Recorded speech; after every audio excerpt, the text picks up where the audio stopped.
This is a cold outreach system that generated 113 qualified leads in under 2 months for a brand and merch company. It's also a similar system to the one that booked 5 meetings in a single day with companies valued at even up to $500 million. And the system that helped a almost 10-person brand and merch company close a Fortune 100 deal with Charter Communications. So I'm going to walk you through the entire thing. We manage outbound for 20 plus branded merch companies. And so we do the market research, the list building, setting up the cold email system. And today I'm going to be walking you through how you can kind of take a look at this for your own branded merch company. Everything from cold email, LinkedIn, calling, messaging, list building, and how to qualify leads before they ever hit your calendar. So let's jump straight into it. So in terms of the market research and ideal client profile, so before anything gets said, you need to know exactly who you're going after. So you need to start by looking at your past clients. So pull the data, right? Find out, you can plug it into a tool called manus.ai. It's basically, or .im. It's basically gonna, go through a whole bunch of data that you can give it to kind of find out what the top standing industries are. So you can kind of export your CRM full of customers and have it do the whole grunt work for you. So which industries spend the most with you? What company sizes are they? What was the use case that they're buying from you for? Is it for trade shows, upcoming events, or is it for onboarding kits, whatever it is? And then you need to realize that a lot of promo companies just have never done this. They just take whatever walks in. They rely on referrals. But when you actually look at data, the patterns are going to show up fast, because we've done this with our clients. When we look at their data, there are certain customers that just buy from them repeatedly, and it makes it very easy to reach the same ones, to reach them and then book the meetings with them, because they bought before, so they're going to buy again. And so you need to build out your ideal client profile after you've kind of found the patterns. You can use AI for this, which is the industry, the company size, the decision maker title, geography, and most importantly, the use case. So for example, if construction companies are your best clients and they buy onboarding kits, that's kind of your ICP from now on. And yeah, that's basically what you're doing. So a typical tying the use case to a buying signal. So this is very important. The reason why we find the use case, so why they're buying from you, is not just to tailor the message, but it's really to reach out to companies who fit exactly what we're looking for in terms of the ideal client persona. Because when you have a use case, that means there is a buy signal. So if companies mostly buy from you and they have a trade show coming up, then we need to be focusing on targeting prospects who have a trade show coming up. So it gives us a buying signal to go after, which is a really important part of the ICP, because if you're reaching people who are more ready to buy, you're going to get more customers by extension. And it has to be publicly available data. That's the number one rule. So it can't be like something that can only be found out internally. So let's say you get a lot of people buying onboarding kits. A buying signal we can find using data tools is like a high registry. So if they have like 10 plus open LinkedIn jobs, then that's a big indicator. And then another one is like trade show giveaways. So let's say, they buy from you for trade shows. A big one is if they're on an event list. So you can find that online, or corporate gifting. So, recent funding, etc. So every use case likely has a corresponding buying signal. And so once you identify, you're only reaching companies who kind of need what you're selling now. A lot of them, not all of them. This is very bold writing here, which I did not mean to put. But yeah, the response rates are just going to be very different compared to reaching a broad audience. And so now that you've kind of done your market research and ideal client persona identification, you know who you're targeting based on people who bought from you before. It's a proven concept. And then you can basically build your list. So the list building kind of comes in a few phases, which is finding the companies first, find their buying signals, and then finding the decision makers and then verifying them. So what we use Prospio right now to kind of build the initial list of companies. This is one of our best tools that match the ideal client persona. So if we want to build a list of companies that, for example, are, just the initial, we're not talking about buying signals here, just like construction companies or commercial construction, tech companies, whatever it is, we can use Prospio for this. It has really good pricing, and it's really, it has good beta, and it's brand new. So I know the data is up to date. And their emails, their phones, everything is really, really crisp. So definitely recommend Prospio. And then for finding the buy sales, they're also our partners. So, I just have to be honest with you. That's kind of why I'm promoting them as well. But in terms of finding the right buying signals, so once we have a list of prospects within Prospio, we plug that into a tool called Clay, which is basically, it connects to like a bunch of data sources across the internet. And then you can run those data sources across your lead list. So a big one it has is like an AI agent. So it can have this AI agent scan LinkedIn job posts, find companies, like I said, with 10 or more job posts. It can pull event registration data. It can check funding databases. It can do a lot of things. It can even scan for like new office openings, which indicate a need for promo for some companies. So basically, these AI agents are inside of Clay. It's called ClayGen, and they can go through your entire list to find the buy signals, and you can prompt it to find the buying signal that you've identified based on your past cleanse. That's why you build the initial list here, then you plug it into here. So, for example, let's say there's 5,000 construction companies that you found, but your use case is like actively hiring a bunch of people. If Clay might identify 500 of them, and then those are the guys that you need to be going after repeatedly. And then once you have the companies, what we usually do is we like to find the decision makers, obviously. So you can use Prostrio for this, plug in your list again, and then have Prostrio find the people within your list based on the job titles that you have also actively closed. Or you can use Manus or Gemini to find out what titles are responsible for buying promo for that specific use case. So if it's for new hires, it's like talent acquisition manager and stuff like that. And then cleaning the data, this is one that a lot of you get wrong, and it kind of ruins your results. You need to clean your lead list before you actually reach out. So a lot of these tools will claim that they're verified. I haven't actually tried Prostrio's verification, but what I usually use is Million Verifier, just to confirm that every email address is deliverable, and then clear out phone to make sure that their mobile number is not landlines, because no one wants to call receptionists. So after this, you basically have a clean list of companies that are likely, a lot of them might need promo now. Just bull talk again, with verified contact data of the person who likely makes the decision. So that's your foundation. Now, what are you going to do with this list? You're going to reach out.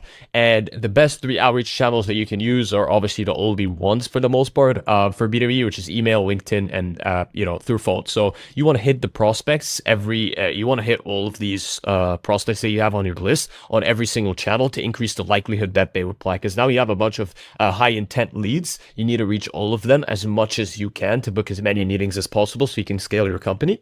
And so some people live at the inbox, some people live on LinkedIn, some people don't check either but pick up the phone. So you really just want to maximize your chances of building familiarity and increasing the chance that anyone responds. So I'm going to teach you how to set up all of them, or just, I'm just going to show you broadly what it looks like. So cold email, we use a tool called SmartLead for this. So never send cold email from your main domain. This is a big issue. If something goes wrong with your deliverability, you don't want to damage your actual domain's reputation. So if you set up 50 lookalike domains on a tool called Porkbud, which is basically like a tool that you can buy domains with, and then you set up your email inboxes under Google Workspace. We use a thing called Inbox Kit. They just have Google Workspace inboxes for cheaper, and they do the setup for you. They probably have a reseller deal with Google. I don't know. And then for getting 100 inboxes, you're basically able to send 2,000 emails a day. This is something that we recommend. But if you want to go very minimum, you can just do 500 emails inboxes. So you would need around 25 domains, I believe, and or actually even less. You would need like 12, 13 domains and then 25 inboxes. And then you want to be sending around 20 emails per day per inbox, because you want to spread the volume so it'll land in spam. So that's basically what it looks like. So just get enough to send 500 to 2,000 emails per day of sending, depending on your budget and your growth goals. I would say if your goal is to book, 10 meetings plus per month, 10 to 15, maybe you just need 500 to 1,000 emails. And that's pretty much it. So yeah, 2 inboxes per one domain, because you don't want to add too many inboxes to one domain. That means that too many emails are being sent per domain. You might land in spam as well. And then that's pretty much it. So you just want to look like a bunch of mini SDRs sending out emails individually, but actually you're doing it at scale. So once you've set up your inboxes, the DNS records, all of this stuff, Inbox Kit sets up for you, but they basically help you showcase that you are an authorized sender and that you have a digital signature, that you're verified, blah, blah, blah, so that you don't land in spam as well. And then you want to warm them up. So you need to warm them up for 2 weeks. You can use a tool called inside of SmartLead. They have a warm-up. So once you set up all your inboxes, your domains, you can set it up on SmartLead, the warm-up. You can just call a warm-up on all of them once they've been connected to your SmartLead. And then it basically sends and receives emails between your inboxes and a network of other inboxes. so that you can basically kind of show Google and Microsoft that you have like a sending reputation. You're getting emails, you're sending emails. It kind of makes you look human so that you don't land in spam as well. And then once the warm up is done, Smart Leads is going to run your entire email operation. So you can basically send on a schedule, rotate between inboxes, and just set up your email sequences and all that good stuff. And these are just some best practices for not landing in spam. And so this is how you set up cold email. In terms of the other channel, LinkedIn outreach, so HeyReach is a pretty good tool for this. You can basically connect your LinkedIn account and then load up the same prospect list from that you've gotten, but just it's going to use their LinkedIn URL, their LinkedIn profile, as the main outreach method. It's not going to use their email, obviously, because it's LinkedIn. And so you can set up a sequence where you send a connection request. Once they accept, you then send them a DM, and you can personalize it with custom variables. But there are daily limits. I really recommend going super low on LinkedIn, like just 10 connection requests a day, just to avoid, because LinkedIn kind of it's not allowed to do automation in LinkedIn, but I feel like they kind of turn a blind eye to it if you just kind of, just don't send much, to the point where you can basically do it manually in like 15 minutes. So that's the whole point of it, right? And then cold calling. So you want to do it through Salesfinity. You can have a rep, implement this. Basically, Salesfinity is a parallel dialer. So instead of dialing like one number at a time, waiting for them to pick up and getting to the voicemail, dial with the next one. The parallel dialer is basically Salesfinity calls multiple numbers at the same time and then can connect you with the first person who picks up, so that you can make like hundreds of dials in a few hours. And it uses AI to actually scan for a voicemail so that once a voicemail comes, it can skip it and you don't have to waste time. And then you can also use local numbers that match the prospect's area code. So if you decide, you can filter by leads, so Central Time leads, Eastern Time leads, and then set up a number that is in that area so that they're more likely to pick up because they feel like you're a familiar face. And so there's all these things you can do. And yeah, cold calling is its own touch point, right? So you're pitching them directly. We're going to talk about messaging later, but with cold calling, and cold LinkedIn, what you could be doing is referencing the email. So, hey, I sent you an email, but I just wanted to follow up here, and then just say the same pitch, because, you're trying to have a warm intro, but most likely they just see your other message on the other channels. So this is how you want to do it. So yeah, one rep for 30 minutes a day can go a long way with Salesfinity. So just implement that as soon as possible. And then the messaging. So this is where all three channels, you've set them up. What you need to actually do now is know that the messaging is 90% of it. The best infrastructure in the world means nothing if the message is wrong. And so the core messaging principle is make it personalized to their use case and tie it to a business outcome. You're not sending, we do branded merch, want to see our catalog. And I'm talking about all three channels here. That's what, a bunch of other distributors are sending. I don't know if that number is accurate. It's probably wrong, but let's just leave it at that. And then instead, you want to lead with a specific product idea that's relevant to what they actually need right now. So based on the buying signal you found for the prospect, you already know their use case. So your messaging should reference their company, offer a specific trending product, and connect it to why it matters for the business. Hey, Mr. Prospect, I saw you have this event coming up. I could create Stanleys. Have you thought about creating Stanley quenchers with your branding, giving it away to prospects at your booth? Because if you do that, you can probably increase the number of demos you book and get more leads, right? So giving them a specific offer based on a trending product for their specific use case, and then tying it to a business outcome that they actually care about, because that's the reason they're buying promo initially, most likely, or it's a primary reason, right? Everyone cares about business and making money. So when you lead with this, instead of like a generic, hey, do you want to see our catalog, which a bunch of people do, you become the source of the idea. So they have to buy from you because you're not a commodity anymore. They're not going to price shop because you're a creative partner, or at least in theory, that's what's supposed to happen. And then, but what we've seen is that it works really well, and we book a lot of meetings for a lot of our clients doing this. So for cold email, what you want to do is run a 3-step sequence of Smart Lead. So first email should just be an opener with the product idea, the use case, like we said, and then the second email and third email bump up the offer or maybe restate it in a different angle. Keep it short. Don't make it an essay.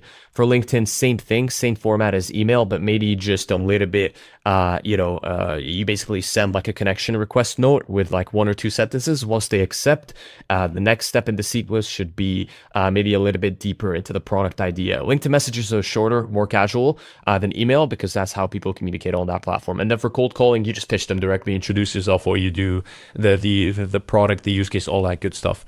And that's pretty much it. That's how you do your messaging across the channels. And then in terms of the lead qualifications, so once you actually get positive responses from all these channels and you want to qualify them, you want to basically set up a Slack notification or some sort of automation that whenever a meeting is booked on a certain calendar, your team gets a message to call them and qualify them. If it's on the cold call, after you secure the meeting, you can just be like, hey, can I just ask you a few questions to make sure we're a good fit before we have the call? Stuff like that works. And you just want to ask a few things like, if you were to order for this, what's your minimum budget order quantity? Or what do you have coming up where you need merch? What's your budget rate? Or not are you the decision maker? That's way too crazy. But yeah, that's basically it. And if you do order something, what's the timeline? So you can kind of take 5 minutes just to see if they're qualified, build up some rapport with them as well. And then just, disqualify the ones that might not be the best fit. Maybe they just want one cup or whatever, and you just don't think it's a good, use of your time. You can always cancel the call. So this just adds a little bit of friction, and it's they're not always going to pick up, but if you can do this, you can minimize the number of people that you waste your time with on the phone call. So that's pretty much it. And between the booking and the actual sending, you want also an actual meeting. Send them a case study, testimonial. You can make this automated in your CRM every time a meeting is booked, just to increase your close rate because they see proof before the conversation then starts. And so that's basically the entire system. If you want my team to build and run a cold outbound email and poly system for your brand and merch company, there's a link in the description to book a call with me, where we'll walk you through how this would work for your specific market and show you what's working for our other, enterprise, even level brand and merch clients. So subscribe for more breakdowns like this, and take care. Peace.